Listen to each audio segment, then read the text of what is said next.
चलिए बच्चों, आज स्टार्ट करते हैं एक्टिव वॉइस और passive voice. Passive voice, active voice और पैसिव वॉइस। तो क्या होता है एक्टिव वॉइस? एक्टिव वॉइस और passive voice. Passive voice, active voice और पैसिव वॉइस। तो एक्टिव वॉइस का क्या मतलब होता है? आज सब लोग बिल्कुल ध्यान से समझ लें कि एक्टिव वॉइस क्या होता है।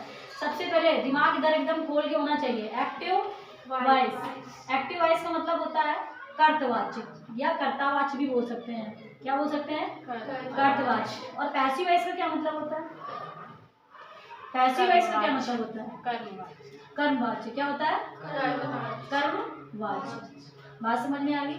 हम पढ़ने जा रहे हैं एक्टिव वॉइस और पैसिव वॉइस। तो एक्टिव वॉइस का मतलब कर्तावाच्य और पैसिव वॉइस का मतलब क्या हो गया? कर्मवाच्य। बात समझ में आ गई? इधर दिमाग होना चाहिए बिल्कुल।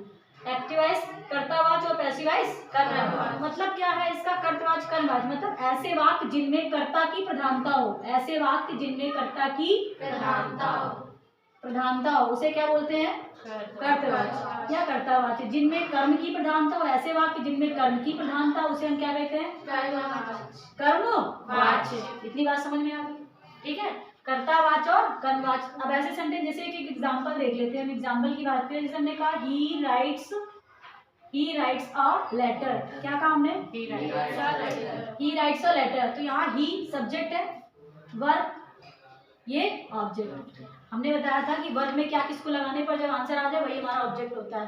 तो देखो वर्ब में क्या किसको लगा दिया हमने कहा ये राइट्स लिखा है। राइट्स मतलब लिखना। क्या लिखना? लेटर लिखना। आंसर आ गया लेटर, तो ये ऑब्जेक्ट हो गया। तो भैया ये ऑब्जेक्ट हो गया। इसका मतलब आप ये समझ जाएं कि ये सेंटेंस है, इसमें ऑब्जेक्ट भी दिया है, सब्जेक्ट भी दिया है, वर्ब भी दिया है, सब कुछ दिया हुआ है। और यहाँ पर सब्जेक्ट जो है वो कर्ता जो है, यहाँ पर प्रधानता किसकी दे रही? He writes a letter. पत्र को कौन लिख रहा है? वह। पत्र को कौन लिख रहा है? वह। तो यहाँ कर्ता की प्रधानता है। इसका मतलब ये सेंटेंस कैसा है? Active voice. अगर अब यही सेंटेंस को हमने इस तरीके से लिख दिया, a letter is written by him. तो ये सेंटेंस लिखा हुआ है। इसका मतलब क्या हो गया कि ये लेटर जो है, अब यहाँ पर प्रधानता किसकी हो रही? देखो किसकी प्रधानता हो रही है? अभी तक ये ऑब्जेक्ट था, अब यही ऑब्जेक्ट यहाँ किसकी तरह काम कर रहा है? सब्जेक्ट की तरह। मतलब यहाँ कर्म की प्रधानता होगी। किसकी प्रधानता? अब ये कर्ता के रूप में काम कर रहा है। ठीक है, तो ये अब हमारे यहाँ कर्म की प्रधानता हो गई, इसलिए इस वाक्य को हम क्या बोलेंगे? Passive voice. बात समझ में आ गई सबको?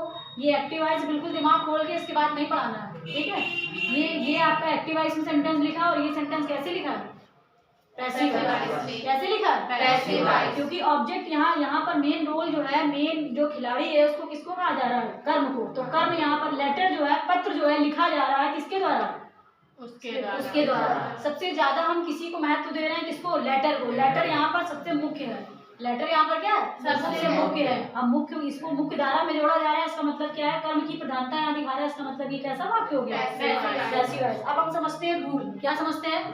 रूल क्या होते हैं? कुछ रूल समझ लेते हैं एक्टिव वॉइस। अच्छा, ऐसे कौन से सेंटेंस है जिनके पैसिव वॉइस बनते हैं, जिनके नहीं बनते हैं?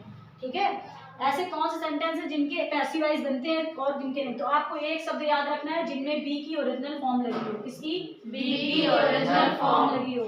ठीक है, जिसमें बी की ओरिजिनल फॉर्म लगी हो उसके पैसिव वॉइस नहीं बनते हैं। लिखते भी जाना है आपको। ठीक है, जिसमें बी की ओरिजिनल फॉर्म लगी हो उसके पैसिव वॉइस नहीं बनते। लिखते भी जाना है। I am saying. ठीक है, बी की ओरिजिनल फॉर्म हो उसमें उसके पैसिव वॉइस नहीं बनते हैं। पैसिव वॉइस नहीं बनते हैं। ठीक है, ये रूल्स लिख लो। जैसे अभी हमने एक एग्जांपल बताया था, he writes a letter, a letter is written by him. वो भी एग्जांपल लिख लेना। ठीक, अब अगर बात करते हैं कि सेंटेंस का परिवर्तन कैसे होता है, तो सेंटेंस का परिवर्तन थोड़ा समझ ले। सेंटेंस का परिवर्तन कैसे होता है? तो सेंटेंस की परिवर्तन की अगर हम बात करें तो सेंटेंस का परिवर्तन कैसे होता है? तो जैसे हमने आपको प्रेजेंट इंडेफिनिट, सबको हेल्पिंग वर्ब तो याद होगी ना? ठीक है, अब हेल्पिंग वर्ब की बात करें तो प्रेजेंट इंडेफिनिट की हेल्पिंग वर्ब जल्दी बताओ। सिंपल सेंटेंस के साथ क्या होती है? सिंपल सेंटेंस के साथ वर्ब में सिर्फ क्या लगता है? वो भी सिंगुलर सब्जेक्ट के साथ। अगर सेंटेंस निगेटिव हो जाए या फिर इंट्रोगेटिव हो जाए तब हेल्पिंग वर्ब क्या होती है? डू या डज। ठीक है भैया, हेल्पिंग वर्ब क्या हो गई? Do does. प्रेजेंट कॉन्टिन्यूअस की अगर हम बात करें तो अब यहाँ पर हम बात करते हैं पास्ट इंडेफिनिट पास्ट इंडेफिनिट की हेल्पिंग वर्ब सिंपल सेंटेंस के साथ क्या होती है? सेकंड वर्ब की सेकंड फॉर्म। सिंपल सेंटेंस के साथ अगर सेंटेंस निगेटिव हो या फिर इंट्रोगेटिव हो या फिर नेगेटिव हो तो सेंटेंस कैसा होगा? तब क्या लगाते हैं हम? डेड के साथ आएगी। ठीक, अगर फ्यूचर इंडेफिनिट सेंटेंस दिया हो, फ्यूचर इंडेफिनिट में हेल्पिंग वर्ब क्या होती है? विल और शैल। ठीक है, विल और शैल होती है। बात समझ में आ गई? इसके बाद ये प्रेजेंट के सारे फॉर्म हो गए, ये प्रेजेंट की हेल्पिंग वर्ब हो गई, ये फ्यूचर इंडेफिनिट हो गया, ये क्या सा है? Future indefinite. अब बात करते हैं प्रेजेंट कॉन्टिन्यूअस। इधर हेल्पिंग वर्ब पास्ट कॉन्टिन्यूअस, इधर फ्यूचर कॉन्टिन्यूअस। भैया हेल्पिंग वर्ब बताओ सबकी। इज क्या होगी? Is am are past was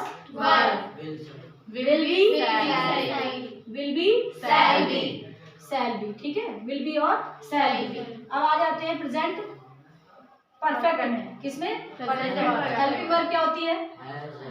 has और हैव, और वर्ब की थर्ड फॉर्म। इसमें वर्ब में आईएनजी लगती है, सभी को पता है। जितने भी कॉन्टिन्यूअस के सेंटेंस होते हैं सब में क्या लगता है? आईएनजी। वर्ब में आईएनजी, भैया याद रखना है। ठीक है, अब आ जाता है प्रेजेंट परफेक्ट, तो हैज है वर्ब की थर्ड फॉर्म। अब आ जाओ पास्ट परफेक्ट।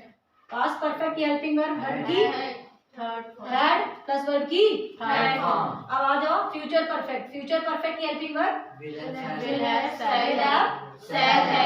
हैव और शैल है। ठीक है, शैल है। ठीक है, अगर हम बात करते हैं कि present perfect continuous helping verb क्या होगी? हैज बीन और हैव बीन और वर्ब में आईएनजी। ठीक, इसकी आ जाओ। अब आ जाते past perfect continuous, had been. Future की अगर बात करें तो फ्यूचर परफेक्ट कॉन्टिन्यूअस क्या है? Will have been, shall have been. ठीक है, इतनी बात समझ में आ गई। अब रूल समझना है, रूल हमें समझना है। हमने क्या बताया कि ऐसे सेंटेंस जिनमें बी की ओरिजिनल फॉर्म्स होती है, ऐसे सेंटेंस नहीं टेंस, ऐसे टेंस जिनमें बी की ओरिजिनल फॉर्म होती है उनका पैसिव वॉइस नहीं बनता है। मैंने क्या कहा? ऐसे सेंटेंस आपको बोलना नहीं, ध्यान से सुनना है सिर्फ। ऐसे सेंटेंस जिसमें बी की ओरिजिनल फॉर्म होती है उनका पैसिव वॉइस नहीं बनता। तो आप देखो बी किसमें, देखो इसमें क्या लिखा है? विल बी, तो ये फ्यूचर कॉन्टिन्यूअस सेंटेंस नहीं बनेगा। अब दूसरा क्या लिखा है? बी वाला सेंटेंस। अब देखो इसमें बी लिखा है, बी की ओरिजिनल फॉर्म, बी की थर्ड फॉर्म बी होता है। तो बी लिखा हुआ है तो इसमें इसका पैसिव वॉइस नहीं बनेगा। बात समझ में आ गई? बी लगाया, हमने कहा कि जिसमें बी की ओरिजिनल फॉर्म होती है उसका पैसिव वॉइस नहीं बनेगा। तो देखो इसमें बी लिखा हैज बीन, इसका मतलब प्रेजेंट परफेक्ट कॉन्टिन्यूअस सेंटेंस का पैसिव वॉइस नहीं बनेगा। बात समझ में आई? इसमें भी लिखा है हैड बीन। क्या लिखा है? कौन सा टेंस है? Past perfect continuous. ठीक है, पास्ट परफेक्ट कॉन्टिन्यूअस में भी जो है इसमें भी बी की ओरिजिनल फॉर्म लगी तो इसका भी पैसिव वॉइस नहीं बनेगा। अब देखो फ्यूचर की बात करें तो फ्यूचर परफेक्ट कॉन्टिन्यूअस, इसमें भी देखो विल हैव बीन लिखा, बी लिखा है कि नहीं लिखा? जहां पर आपको बी दिखे उनका भी पैसिव वॉइस नहीं बनता। बात समझ में आए? उनका भी पैसिव वॉइस नहीं बनता। बात समझ में आए? तो उसमें रटने की कोई जरूरत नहीं, बस इतना याद रखना है। ऐसे कौन से सेंटेंस है जिनका पैसिव वॉइस नहीं बनता? तो ऐसे सेंटेंस जिसमें बी की ओरिजिनल फॉर्म लगी होती है, ऐसे टेंस जिनमें बी की ओरिजिनल फॉर्म लगी होती है उनका पैसिव वॉइस नहीं बनता। बात समझ में आ गई?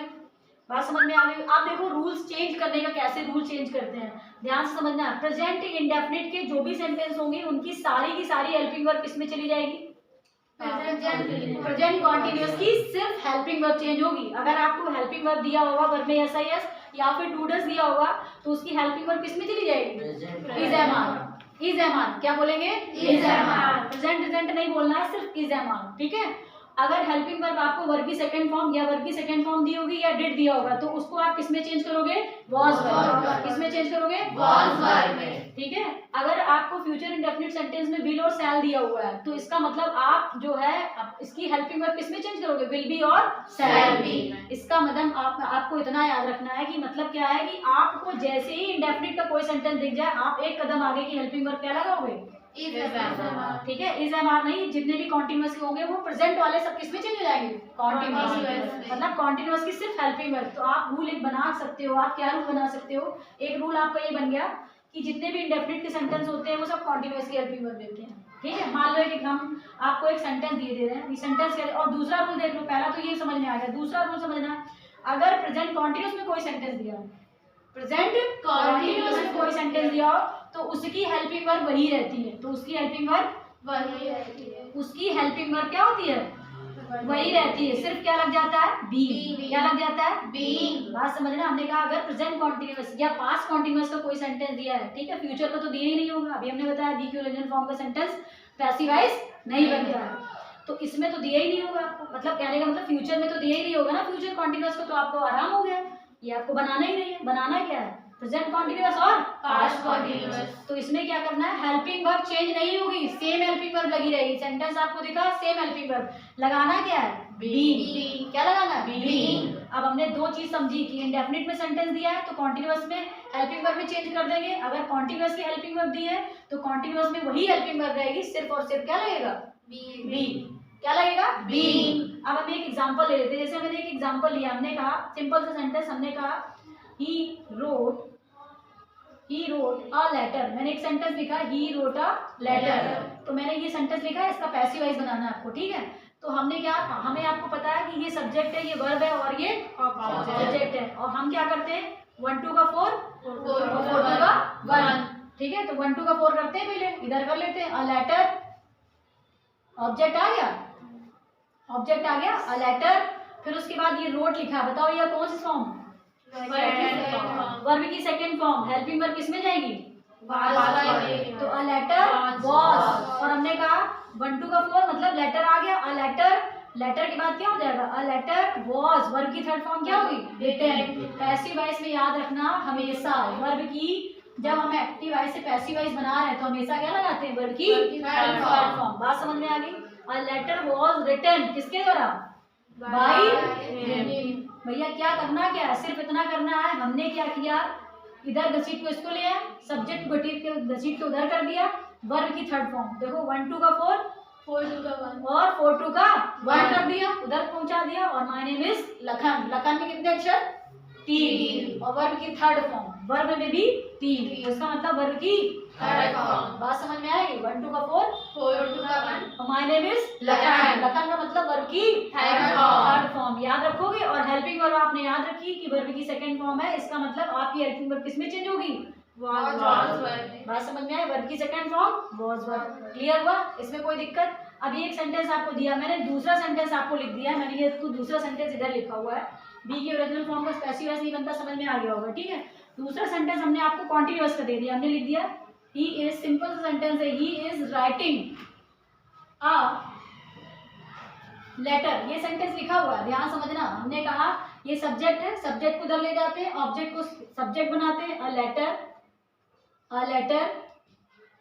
हमने कहा कि हेल्पिंग वर्ब क्या होती है, नहीं चेंज होती, उसकी हेल्पिंग वर्ब वही रहती है, नहीं चेंज होती, वही हेल्पिंग वर्ब है। तो हमने सेंटेंस क्या लिखा है, प्रेजेंट कॉन्टिन्यूअस का, प्रेजेंट कॉन्टिन्यूअस की हेल्पिंग वर्ब वही रहेगी, हमने क्या कहा, हेल्पिंग वर्ब वही रहेगी। तो देखो हेल्पिंग वर्ब जो भी है, अ लेटर एक लेटर है तो यहाँ पर इजी रहेगा, क्या रहेगा, इज। बहुत सारे लेटर्स होते तो आर कर देते, एक लेटर है तो अ लेटर इज, और हमने कहा उसकी हेल्पिंग वर्ब के तुरंत बाद क्या लग जाएगा, बीइंग। बस भैया क्या लगना है, बीइंग, बीइंग हो जाएगा। और भैया जैसा अपना सुबह से काम, वर्ब की थर्ड फॉर्म, वर्ब की थर्ड फॉर्म क्या है, रिटन, रिटन, और किसके द्वारा, बाय हिम। बात समझ में आ गई। देखो अ लेटर उठा के इधर ले आए, ऑब्जेक्ट को उठा के हमने सब्जेक्ट बना दिया, हेल्पिंग वर्ब वही है, बस केवल क्या लगा दिया, बीइंग, और वर्ब की थर्ड फॉर्म बाय हिम। बात समझ में आ गई, नहीं समझ में आई, आ गई, ठीक। आगे बढ़ते हैं। अब हमने आपको जो है प्रेजेंट डेफिनिट के बता दिया, और उसके बाद प्रेजेंट कॉन्टिन्यूअस का एक सेंटेंस हो गया, एग्जांपल देख लिया। उसके बाद आ जाओ परफेक्ट का, परफेक्ट में क्या दिया है, हैज है, हेल्पिंग वर्ब क्या होती है, हैज है, पास्ट परफेक्ट की helping verb had, future perfect की विल हैव, शैल। तो भैया जैसे ही आपको ये दिख जाए तो आपको याद रखना है कि जो भी आपका ये लिखा हुआ है, जो भी सेंटेंस लिखा हुआ है, टेंस दिया हुआ है प्रेजेंट परफेक्ट का, उसके एक कदम आगे की हेल्पिंग वर्ब लगेगी। हैज हैव दिया है तो किसमें चले जाएगा, हैज बीन, हैव है तो हैव बीन, हैड है तो हैड बीन, विल हैव तो will have been, shall have तो शैल हैव बीन। क्लियर, मतलब एक कदम आगे की हेल्पिंग वर्ब, मतलब परफेक्ट जो होगा परफेक्ट कॉन्टिन्यूअस में चेंज हो जाएगा, नहीं समझ सिर्फ हेल्पिंग वर्ब, क्या कहा हमने, हेल्पिंग वर्ब। जैसे हमने ये सेंटेंस लिखा हुआ है, जैसे हमने लिख दिया एक सेंटेंस यहाँ पर, एक सेंटेंस यहाँ लिख देते हैं हम, ठीक है। एक सेंटेंस हमने यहाँ पर लिखा, क्या सेंटेंस लिखा कि he had written a letter, simple सा सेंटेंस है भैया, ठीक है। अब हमने कहा ये हमारा सब्जेक्ट है, ये वर्ब है और ये ऑब्जेक्ट है। ये ऑब्जेक्ट है, कैसे पता चलिए ऑब्जेक्ट है? अभी हमने बताया कि वर्ब में क्या किसको लगाने पर जब आंसर आ जाए तो वही हमारा ऑब्जेक्ट होता है। क्या लिखा? लेटर लिखा। लेटर लिखा तो इसका मतलब ये ऑब्जेक्ट है। अब ऑब्जेक्ट है तो ऑब्जेक्ट को हमने क्या बना लिया? सब्जेक्ट। अ लेटर, अब हैड लिखा, हमने कहा जैसे ही आपको दिख जाए कि प्रेजेंट परफेक्ट है, हमने कहा एक कदम आगे की हेल्पिंग वर्ब, ये इसकी हेल्पिंग वर्ब में, ये इसकी हेल्पिंग वर्ब में और ये इसकी हेल्पिंग वर्ब में कन्वर्ट हो जाएगा। भैया हैज है तो हैज को किसमें चेंज कर देंगे? Has been. तो भैया अ लेटर, ये हैड लिखा हुआ है, हैड लिखा हुआ है, परफेक्ट में है तो हैड का किसमें चेंज हो जाएगा? हैड बीन में। तो यहाँ हो जाएगा हैड बीन, हैड बीन। और वर्ब की थर्ड फॉर्म पहले से लिखी तो और मेहनत कम हो गई। Written by everything. बात समझ में आ गई? हमने सिर्फ क्या किया, लेटर को उठा के इधर रख दिया, वर्ब में जो था चेंज कर दिया हैड बीन, वर्ब की थर्ड फॉर्म रिटन बाय। यहाँ तक इसको सबको समझ में आ गया होगा। ये सिंपल सेंटेंस थे पैसिव वॉइस के, सिंपल सेंटेंस से चेंज करने का रूल था। बात समझ में आ गई? आपने प्रेजेंट, एक रूल अगर आपने दिमाग में बैठा लिया, एक रूल आपने बैठा लिया कि ये हमारा प्रेजेंट का है, प्रेजेंट में जो भी हेल्पिंग वर्ब होती है वो एक कदम आगे की हेल्पिंग वर्ब लग जाता है। अगर कॉन्टिन्यूअस में सेंटेंस दिया है तो कॉन्टिन्यूअस में सेंटेंस दिया तो कॉन्टिन्यूअस में सेंटेंस में हेल्पिंग वर्ब वही रहती है, सिर्फ क्या लग जाता है? बीइंग लग जाता है। क्या लग जाता है? बीइंग लग जाता है, ठीक है। अगर परफेक्ट में सेंटेंस दिया होता है, कोई भी परफेक्ट हो, चाहे प्रेजेंट परफेक्ट हो, चाहे पास्ट परफेक्ट हो, चाहे फ्यूचर परफेक्ट हो, वो अपनी एक कदम आगे की हेल्पिंग वर्ब में लग जाता है। जैसे हैड लगा था तो हैड का क्या हो गया? Had been. ये सिंपल वाले रूल थे। आई थिंक सबको समझ में आया होगा। धन्यवाद।